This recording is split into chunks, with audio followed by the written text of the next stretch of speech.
And your thoughts on him at the moment? My thoughts on him, I think he's a big cheat. Look at all these fights. Tom Aspinall is holding back absolutely no punches as he calls out Cyril Gane after that devastating eye poke incident during their championship bout, and let me tell you, he's not just going after Gane here. The man has got serious fire for Dana White and the entire UFC organization as a whole. Things are about to get incredibly messy in the heavyweight division, so let's dive right into this explosive situation and break down everything that's happening. Yeah, the eye, well, both eyes, but especially the right eye, still ongoing. I felt like the fight was going okay. It was going pretty much to plan. I think that, look, there was this big notion in the media before that I'm just going to run through Cyril Gane. Look, I might look like an idiot. Sometimes I might even talk like an idiot, but when it comes to fighting, I know what I'm talking about. And I know that Cyril Gane is a tough matchup for me. Really good defensively.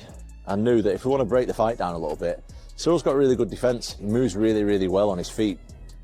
I knew that I have to stand in range and take a few punches from Cyril to be able to land my own shots. Picture this scenario. You've been grinding for 6 months straight, preparing for what could be the biggest, most career-defining fight of your entire life. You're finally standing there in that legendary Octagon in Abu Dhabi, under those bright lights, defending the undisputed UFC heavyweight championship against one of the most technically skilled and dangerous strikers in the entire world. The fight has just gotten started. You're finding your rhythm, feeling good about your game plan, and then in a single absolutely horrifying moment, everything you've worked for is brutally taken away from you. That's exactly what happened to Tom Aspinall on October 25th, 2025, at UFC 3021. And what's unfolded since that nightmare night has been nothing short of an all-out war that could potentially bring the entire heavyweight division crumbling down. Now, before we dive headfirst into the absolute chaos that has erupted since that fateful night in Abu Dhabi, we need to understand the full context here, because this wasn't just any regular fight. This was years and years of building tension, serious accusations flying back and forth, and genuine bad blood finally coming to an explosive head. The rivalry between Tom Aspinall and Cyril Gane didn't actually start with hatred or animosity. In fact, if you look back from 2021 to 2023, their early interactions were actually quite positive and respectful, with both heavyweight contenders acknowledging each other's incredible abilities as rising stars in what many consider the most competitive division. They were on these parallel trajectories, both climbing relentlessly toward the top of what many considered the most prestigious and dangerous division in all of mixed martial arts. But that mutual respect and professional courtesy, it began to crumble and deteriorate throughout. Aspinall started making some serious accusations that would completely define the lead-up to their eventual championship showdown. He claimed that Gane had deliberately turned down multiple fights against him and other top heavyweight contenders like Sergey Pavlovich and Curtis Blade. According to Aspinall's version of events, the only reason he ended up facing Pavlovich at UFC 2095 was because Gane had declined the opportunity when it was offered to him. He even went so far as to suggest that Gane might be prioritizing his acting career over fighting, seriously questioning his true aspirations and commitment in MMA. Gane, of course, had a completely different story to tell the media and fans. He refuted these claims strongly, stating he never actually refused these challenges, and that certain fights, like the one against Blades, were never formally offered to him by the UFC. His coach, Fernand Lopez, later stepped in to clarify that the UFC only formally offered the Aspinall fight for UFC 304 in July 2024, after Gane had already committed to a major movie project. By late 2024, Gane was even claiming that he had actively sought a fight with Aspinall as early as March, but that Aspinall's side had declined the opportunity. The accusations were flying in both directions like missiles, and the animosity was building to an absolute boiling point. As UFC 3021 approached, the tension reached a fever pitch that you could feel through the television screen. During fight week, Gane criticized Aspinall's habit of placing hands on opponents' shoulders during pre-fight face-offs, calling it a stupid thing and completely unnecessary for gauging range. Meanwhile, Aspinall dismissed predictions of being taken to deep waters by Gane, noting that fighters who make such claims often end up getting finished early in dramatic fashion. Press conferences and face-offs showed this visible intensity between these two massive men. This was personal on every level. This was years of frustration and accusations finally getting its moment of resolution, or so everyone thought. When that cage door slammed shut on October 25, 2025, in Abu Dhabi, United Arab Emirates, Aspinall was making his very first defense of the undisputed heavyweight title, a title he had been elevated to after John Jones vacated it upon his retirement earlier in the year. Gane, the former interim champion, was coming off a controversial split decision win over Alexander Volkov in December. The fight was expected to be an absolute striking showcase, with Aspinall's grappling and ground game potentially being a key deciding factor, and in those opening minutes, that's exactly what it was shaping up to be.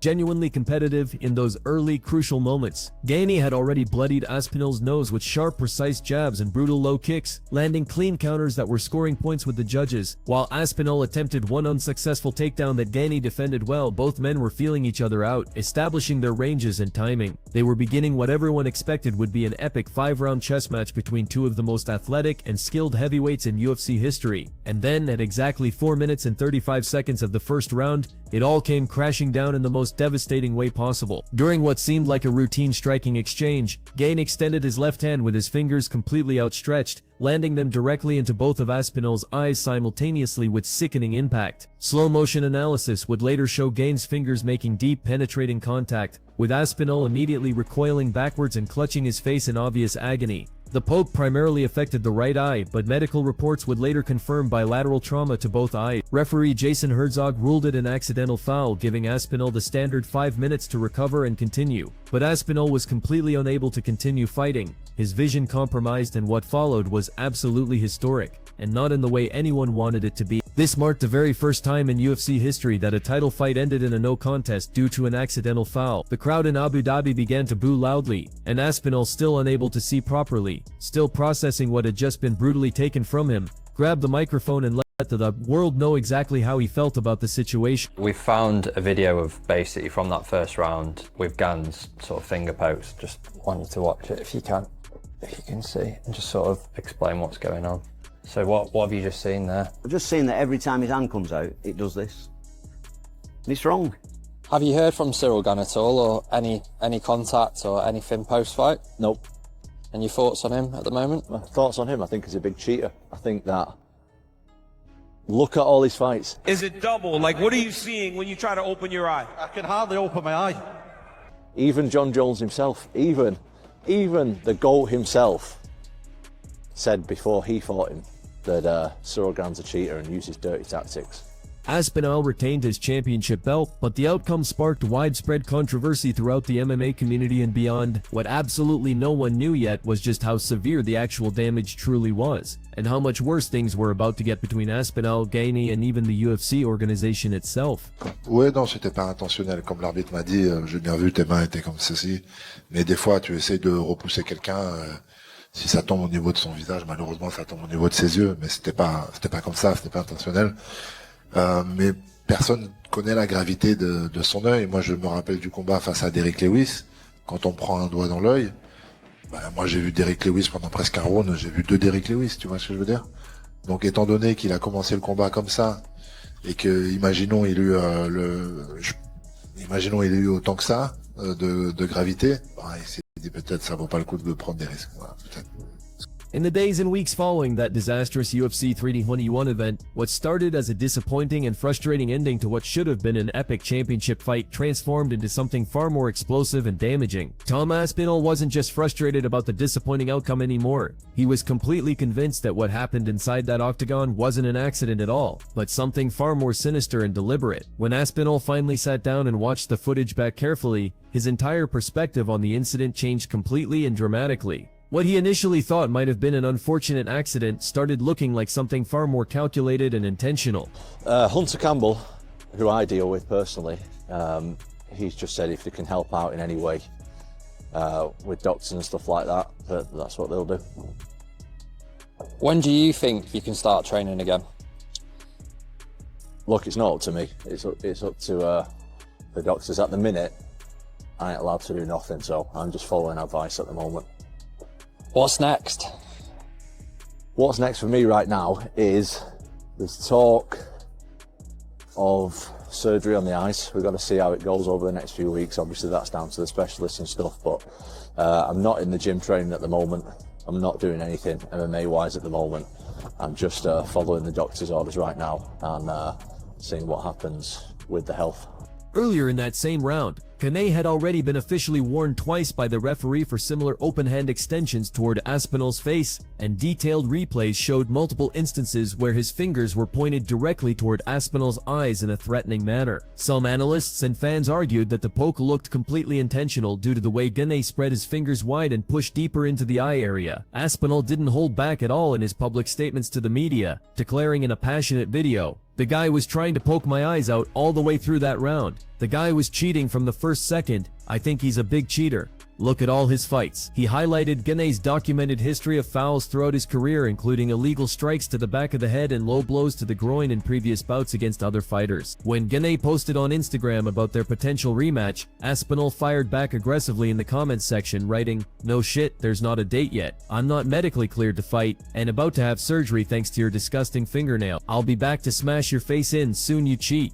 Cyril Gane, for his part, maintained his complete innocence from the very beginning of this controversy. Well, listen, I didn't continue. I'll tell you why I didn't continue. Because I'm not a dummy.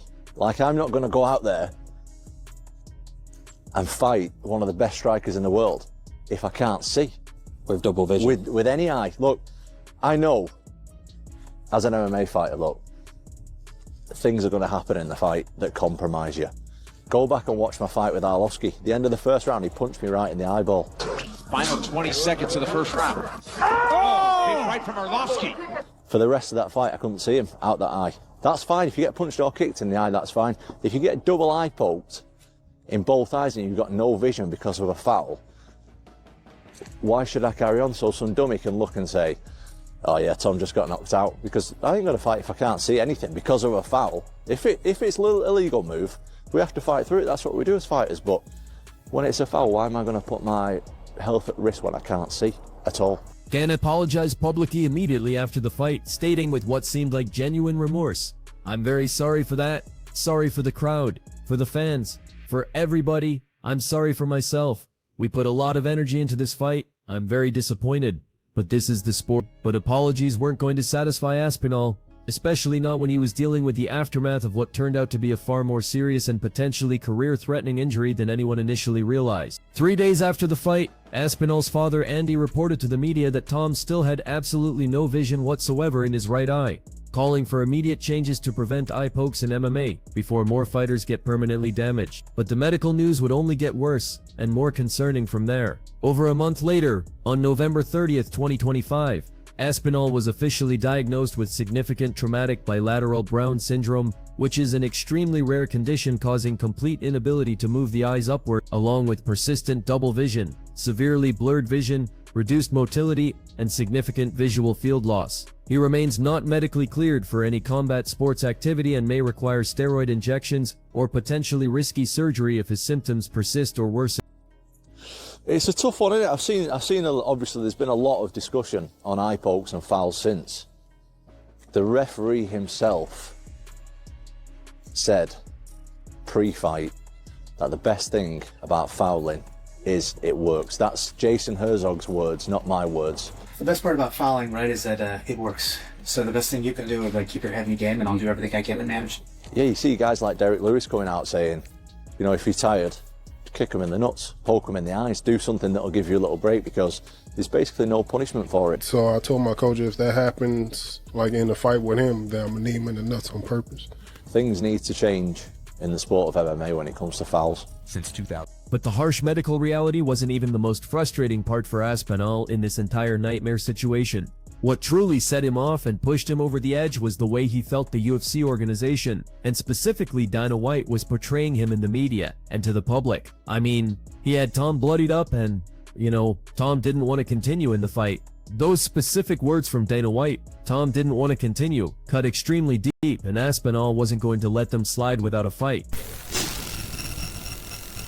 The criticism and negative commentary wasn't just coming from Dana White either, which made things even more frustrating. Chael Sonnen weighed in with his opinion, saying being poked in the eye is illegal, but to fight with one eye is very common. But thankfully, Sean O'Malley defended Aspinall publicly, emphasizing the completely illegal nature of the foul against such a dangerous striker like Gane. What really escalated the tension between Aspinall and the UFC to a breaking point was his perceived lack of support following the fight. In a December 30, 2025 interview, Aspinall expressed deep disappointment, noting that White had not spoken to him at all since the fight, despite the severity of the injury and its massive impact on his career. He highlighted White's media updates on his condition as completely inaccurate and unauthorized, saying, "He started giving updates that there's nothing wrong with my eye.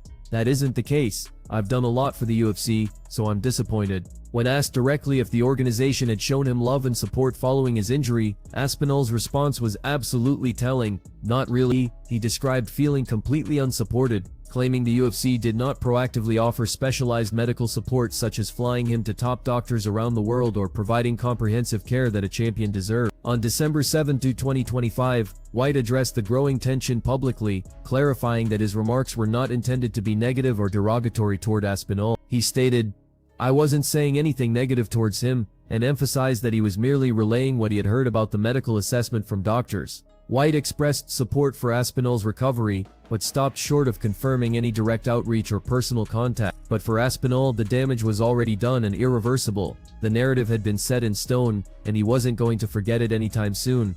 The incident reignited a broader conversation throughout the MMA community about eye pokes and how they're handled. Aspinall pointed to the systemic issues with how fouls are punished in the sport, or rather how they aren't punished at all. I think right now we just got to focus on the health, innit? We just got to get everything back to normal, follow the doctor's orders, and that's all I can control right now. So we'll cross that bridge when I'm feeling better and everything's right. What are you left feeling after the fight? Well, look, if you were sidelined from doing your job for like 15 months, not allowed to do anything, you train your ass off for 6 months for a fight, then to get double eye pokes, be left with no vision for nearly 6 weeks because of an illegal move. How do you think I feel? Not feeling fantastic, am I? Since 2005, at least 7 different UFC bouts have ended in no contest specifically due to accidental eye pokes, showing this is a recurring problem. The problem isn't new by any means, but it's never been more prominent or controversial than it is right now. Obviously, you've just said there you're not sure on what to expect, but when do you think you can start training again? I have no idea. Absolutely no idea. I'm obviously very keen to get back and beat this guy up. But I've got to be 100% right, so whenever the eye's good to go, that's when I'll do it. So where does all of this leave Tom Aspinall, the undisputed UFC heavyweight champion who literally can't fight right now, a man who feels completely abandoned by the organization he sacrificed so much for throughout his career, a champion with a rival he genuinely believes deliberately tried to take his eyes and potentially end his career permanently? The answer is incredibly complicated, and the stakes for his future couldn't possibly be higher. The combination of the eye poke incident, the ongoing bitter beef with Gane, and Aspinall's public claims of abandonment by the UFC could have serious multifaceted effects on his entire career trajectory. Short-term implications include prolonged recovery time, delayed fights that cost him money, and reputational challenges from public perceptions of quitting when things got tough. At 32 years old in 2025, Aspinall's fighting prime is at serious risk of being eroded by inactivity and ongoing health issues. And this isn't even his first extended layoff from competition. He was previously sidelined for a frustrating 454 days because of division politics and booking issues. Yeah, I'm doing all right, as good as I can be. A big shout out to everyone who has stuck there by me. A lot of haters out there who are living some very sad lives, who think they're eye doctors and have never... Listen, I'll double eye poke you full blast in the eyes and see if you can still write some grim comment on Instagram or YouTube or whatever. You let me know, you tough guys out there who think you can, who think you'll be able to carry on with one of the best strikers in the world when you can't see a thing. But there's been a lot of positivity out there, a lot of fellow fighters backing me up and stuff like that. A lot of love as always, so appreciate the love. We've got some big stuff coming on the channel. The channel I think we're the channel we're going to be doing more stuff now because I can't train, so I might as well do something. So thanks for the love. Make sure you tune in next time. All the best. One of the most damaging aspects of this entire situation has been the perception among some fans that Aspinall quit when things got difficult. Some vocal fans have labeled him a quitter online and questioned his toughness and heart, particularly in a division that values resilience and toughness above almost everything else. This narrative could seriously erode his aura as an unstoppable force, but medical evidence and defenses from experts like Dr. Brian Sutterer validate his decision completely, potentially garnering sympathy and portraying him as a smart fighter prioritizing long-term health. The reality is that Aspinall made the absolutely right call. Fighting one of the best strikers in the world while unable to see properly is not bravery, it's complete suicide. But perception and reality don't always align in combat sports, unfortunately. Here's where things get really interesting and potentially problematic for the UFC. With reportedly only 2 fights left on his current UFC contract, and the no contest not counting toward contract fulfillment. The cumulative issues could push Aspinall toward not re-signing with the organization. His father has actively advocated for a boxing transition for much better paydays, and Aspinall has hinted at genuine openness to it post-MMA, citing figures like Francis Ngannou's massive success in boxing. The possibility of Aspinall following Ngannou's path, leaving the UFC for more lucrative boxing opportunities, is very real and concerning for Dana White. This isn't just about money though, it's about respect. It's about feeling valued and supported, and right now Aspinall doesn't feel like the UFC is giving him either of those things. Despite all the tension and bad blood, both fighters and the UFC want the rematch to happen as soon as Aspinall is medically cleared, potentially in early 2026. Dana White has confirmed plans for an immediate rematch, noting the heavyweight division's extremely thin contender pool right now. The animosity between these two men has only grown stronger and more personal since the fight ended.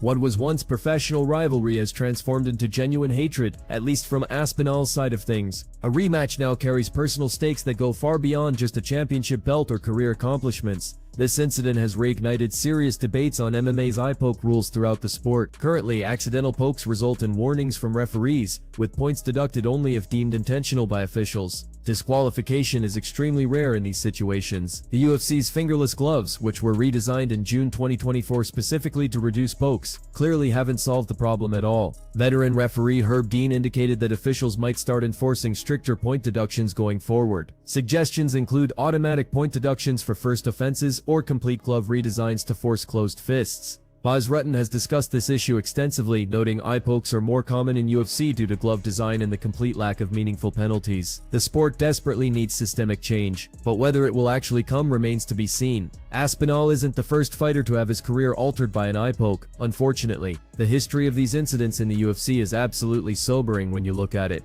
Yair Rodriguez vs. Jeremy Stephens fight at UFC Fight Night 59 saw Rodriguez accidentally poke Stephens just 15 seconds into the first round, resulting in a no contest after Stephens couldn't continue due to a corneal laceration. Sean O'Malley vs. Tadro Minhas at UFC 27-6 saw Minhas unable to see for about 20 minutes after an eye poke, also ending in a no contest. Perhaps most famously, Stipe Miocic poked Daniel Cormier during their trilogy bout at UFC. Cormier continued fighting blind in one eye, suffering a swollen shut eyelid and torn cornea, ultimately losing by unanimous decision. Michael Bisping's entire career was arguably defined by accumulated eye damage, culminating in a detached retina. He fought with one eye for years before retiring in 2018. The stakes are real, the damage is permanent, and until the rules change, fighters like Aspinall will continue to pay the price. The reactions from the MMA community have been mixed but largely support Alex Pereira commented diplomatically that he's seen worse cases where fighters continued, only he knows how he really felt. A diplomatic response that acknowledges the impossible position Aspinall was in. Throughout all of this controversy, Aspinall has remained connected to his supporters, even as he deals with the physical and emotional fallout of UFC. What's the main takeaway from all of this chaos? Tom Aspinall is the undisputed UFC heavyweight champion. He has the belt, he has the skills, he has the resume and accomplishments, but right now he can't see properly, he can't train, he can't fight, and he feels like the organization that should have his back is more interested in crafting narratives than supporting their champion. Cyril Gane maintains his complete innocence in this situation. The UFC is planning a rematch for when both men are ready. The heavyweight division continues to turn and evolve, but one thing is absolutely certain. When Tom Aspinall is finally cleared to fight again, whenever that may be, he's going to be carrying a lot more than just the heavyweight championship into that octagon. He's going to be carrying 15 months of pure frustration, months of painful recovery, accusations of quitting, feelings of abandonment, and Cyril Gane is going to be on the receiving end of all of that built-up anger. The question isn't whether Aspinall will come back stronger than ever. The question is what he'll do when he gets there, and whether the UFC will they'll have him under contract. Thank you for watching this detailed breakdown. If you'd like to watch another fascinating video like this one, click on one of the boxes on your screen right now.